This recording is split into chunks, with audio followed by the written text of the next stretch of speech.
All right, greetings everybody, and welcome to week number 11 of your 9407 class, which is your intellectual freedom and its discontents class. As always, I'm your professor, Dr. J.S.K. Austin, and because we had such a long check-in video last week, we are going to keep this one on the shorter side. And I know I say that a lot, but yes, I did warn y'all last week that last week was going to be long.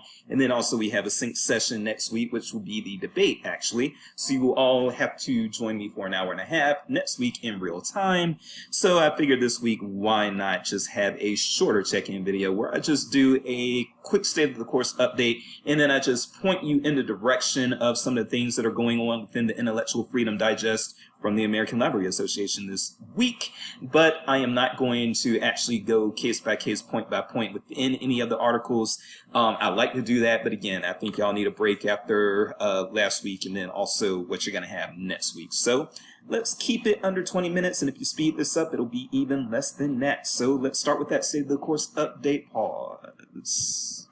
Okay, so before I get talking about anything else, actually what I wanted to do is actually kind of commend you all for what I saw within the discussion board last week. I was very happy. I won't actually fully read the discussion boards from last week and then assign a grade to them for another couple of weeks. But having said that, I do actually, right after the week is over, I do kind of look around and just kind of get a sense for what you all are saying. I'm actually very pleased with what you all were saying in regards to the space controversy, and I'm going to tell you why.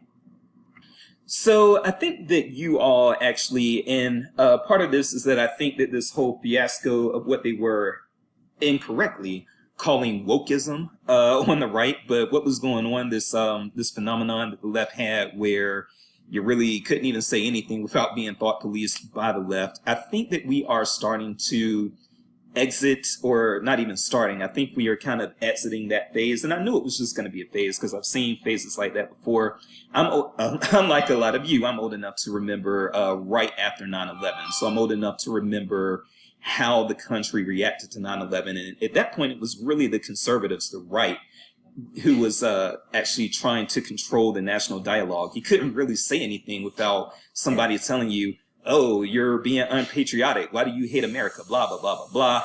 And you just basically had to get down with the George W. Bush agenda for right after 9/11 and probably until about 2004 when the general election between him and John Kerry took place. I do see, or did see, what I felt was a similar phenomenon on the left, just recently with, again, what they call wokeism. Now, again, that is incorrect. What they call wokeism, that is not what the term woke means. The term woke comes from my culture, from Black American culture. And if you want to actually figure out what woke really meant before it was hijacked and appropriated, you can do that, but I will let you know it did not mean being inclusive. Basically, to put it in a nutshell, what woke used to mean was when you were aware of the Black plight to a point where nobody outside of the Black race and none of the tomfoolery that goes on with some of these sellouts within the Black race could trick you. But we're past that point now. Woke got hijacked and appropriated, and they took it to mean something related to inclusivity, and that's not what it meant, but they just ran with it. However, having said that, I think we're finally moving to a point where the national dialogue has gone beyond, oh, if you disagree with me, you're a bigot. Oh, if you disagree with me, you're a racist, you're a this, you're a that, you're a is, you're a ism, you're a phobe. And I'm glad that we're out of that, because that type of environment, whether it's coming from the left or the right, is terrible for intellectual freedom and therefore terrible for library. So having said that, I have been asking that same question in the discussion prompt for a couple years now. And you all, I feel, are more realistic in how you're addressing the prompt. And I think that part of that might be, again, due to the fact that we're starting to see people challenge this this quote-unquote wokeism environment where you couldn't say anything without somebody calling you a phobe or an ist or something like that. We're finally at a point where we're talking to one another again. Maybe not talking civilly, but we are talking to one another again. And with that said, it was a few years ago that I really felt that, and this isn't a critique of my past students, it's not that at all.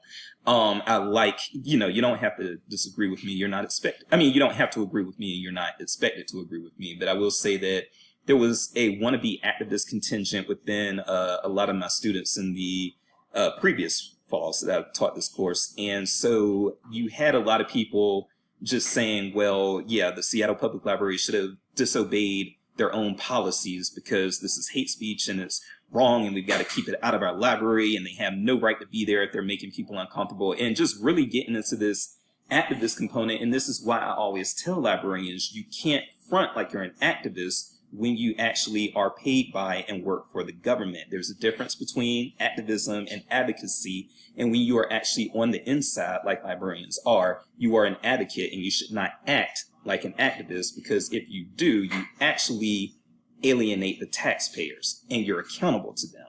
That's how all of this works, but a lot of people in our field don't realize that.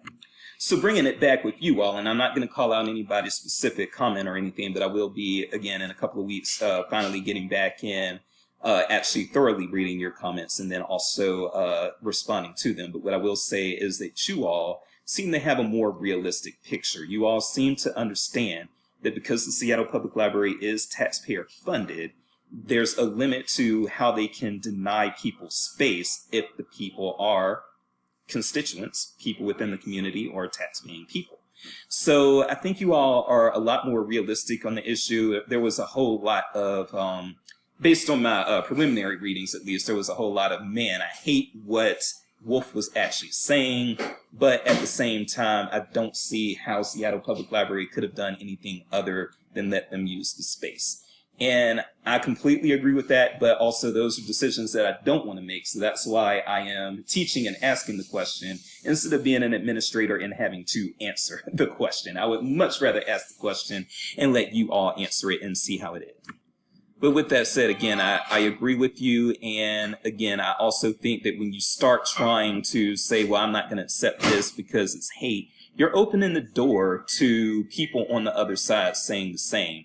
And there are some things that could be, I think, interpreted as hate by people on the right. They could say that this is hate from the left. And I think that that's actually what some, I'll say, not necessarily good faith actors, people like Kirk Cameron, when they do the things that they do in libraries, I think that actually the liberal actions that librarians are doing is what is causing people like Kirk Cameron to have the ability to say, okay, well, if you liberals are going to do that, we conservatives are going to do that.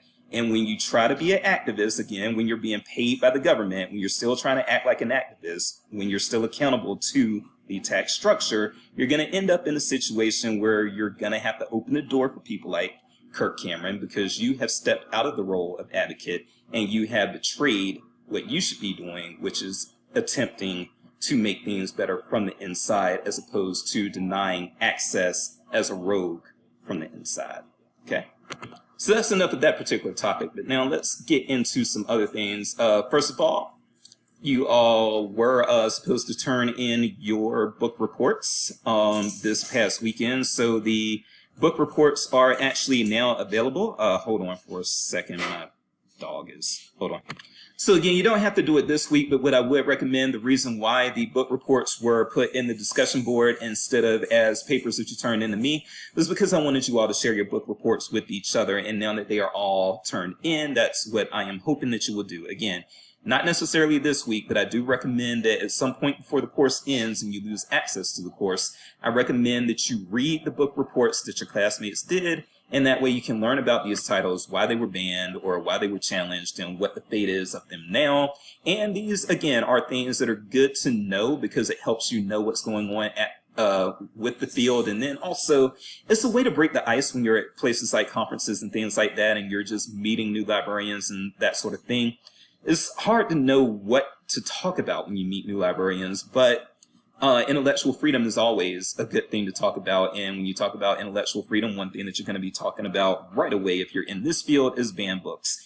And so if you read these reports, then you don't go in cold. You read these reports, you know something about these banned books, and when you go to conferences and have to discuss things with other people, now you know what you're talking about. All right, so that's one thing that I want you all to be aware of. Now let's see what is on the horizon for you all. All right, so again, we will have a sync session next week, so there will be no check-in video next week. The sync session will be on November the 5th, which is Tuesday, 7 to 8:30 p.m. Central Time. And the next sync session is going to be our debate. It's going to be our hate speech debate. So we have 4 people who believe, well, let me make this clear because one of the debate participants actually asked me to make this clear, so let me do that. The debaters are not necessarily debating their actual feelings, if that makes sense. Like, just because somebody is on the team that believes that hate speech should be protected by the First Amendment, that does not mean that that's how they feel themselves. They just volunteered to step up and do that debate for that side. So I do want you all to be aware of that. So just because somebody is debating that hate speech should be protected by the First Amendment, that does not mean they believe it. And also on the other side, those who believe that hate speech should not be protected by the First Amendment, they don't necessarily believe that either. So they may not, but if they can convince you of their side and they don't even believe what they're saying, but they can convince you of it, hey, that's pretty damn good. So I give them a lot of credit on that tip. So yes, the debate is next week. Hopefully it'll be fun. Hopefully you all will enjoy it. And that will be our last session of the semester. Now, on November the 17th, so a little bit before Thanksgiving, that is when your next written assignment is going to be due, and that is going to be your advocacy letter. So the advocacy letter is honestly not that huge of an assignment. It's a 12-point assignment. It is an assignment that I want you to take seriously, don't get me wrong, but I am going to say that this is like an assignment that most people get done within 5 hours at the most. I would say that people get this done within 2 to 5 hours. You can spend more time on it if you want, but I'm just saying it's not necessarily something that is going to take you a whole long time to complete, whereas the book report might have and the final paper might have, okay? Or the final paper might. I shouldn't say might have because it's in the future. All right. And then aside from that, just keep up with your discussion board prompts and be aware that you, again, do have that final paper and it's going to be due on December the 9th. If you are a debate participant, somebody who will be participating in next week's debate, you do not have to do the final paper. This counts as your final paper. So you, for those of you who participate in the debate after next Tuesday, pretty much the only major assignment you have is the advocacy letter, which isn't that major. And then you just have discussion board prompts. So you all will be fine. Okay. All right. Let's talk a little bit about something else that does it for the state of the course update. Okay. So I'm not even going to talk that much. Again, we will be done this will be a 20-minute video at the most. We are at 12 minutes and 30 seconds right now. And it's not going to be that much longer because I really am not going to talk about that much. I do want to say that this is going to be our last check-in video before the election. Actually, our debate next week is going to be on election day. So after the debate, I guess you can find out who won the election, and that's going to be fun or not fun or whatever. I'm kind of dreading it myself, but having said that, instead of soapboxing too long on a particular intellectual freedom issue this evening, what I'm going to do instead is direct you all to the intellectual freedom news from October the 25th to 2024. That I just got the email about today. And what I want you all to be aware of is that there are several items about intellectual freedom related to the election in this particular digest. And so I want you all to be aware of that because there is a lot going on related to misinformation, disinformation, and censorship within dialogue about this election, particularly on social media. So one thing that you'll find as you kind of browse through these items, and again, I would encourage you to read some of them if they tickle your fancy, if they've got you interested. We've got this story, Trump ratchets up threats on social media. As the election looms, disinformation has never been worse. This is something that I'm personally going to read when I get some time. That's a big deal and something that I really want to see what they're saying because it might potentially be something that I add to this course for future semesters.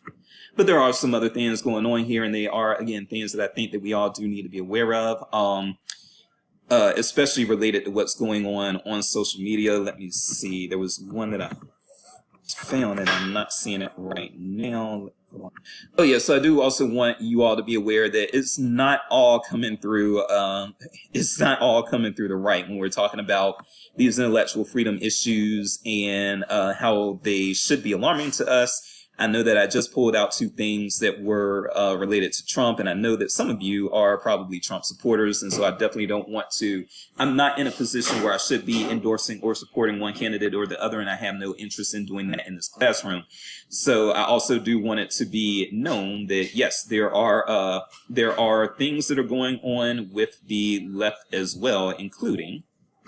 Okay, so I'm embarrassed, but I'm actually mistaken. So I thought that there was something that was also kind of calling out the left. And what I will say is that ALA's constituency is largely very, very leftist. So when it comes to whether you might be a moderate or a conservative, if you are a moderate or if you are a conservative, you're really not going to have much of a place in ALA. And I was hoping that I was going to actually find something that was kind of calling out the left in their digest, but I do see that everything that they've included is stuff that is calling out the right, including, and the right does need to be called out. I'm not saying that.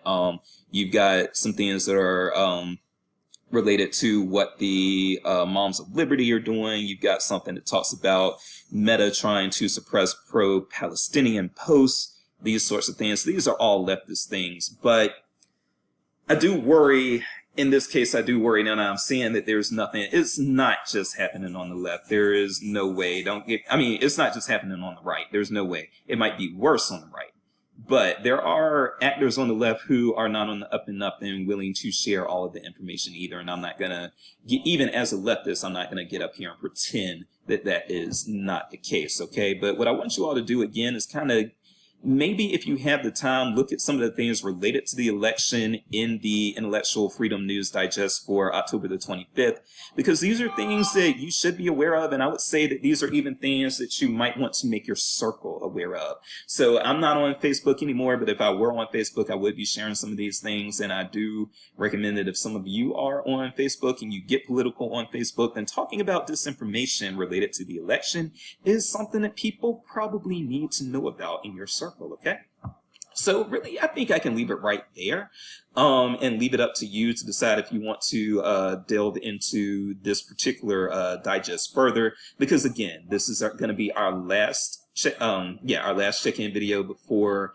the election, and the next time I see you in a check-in video, which is going to be in it'll be November the 11th or thereabouts. Next time I see you, we are going to have a new president-elect, and some people will be happy and some people will be sad, and who knows what else.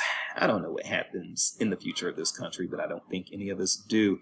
Until then, I am Dr. Jason. Just keep running the race, because that is all you can do. Take care, and I will see you in that live session next week. Thank you.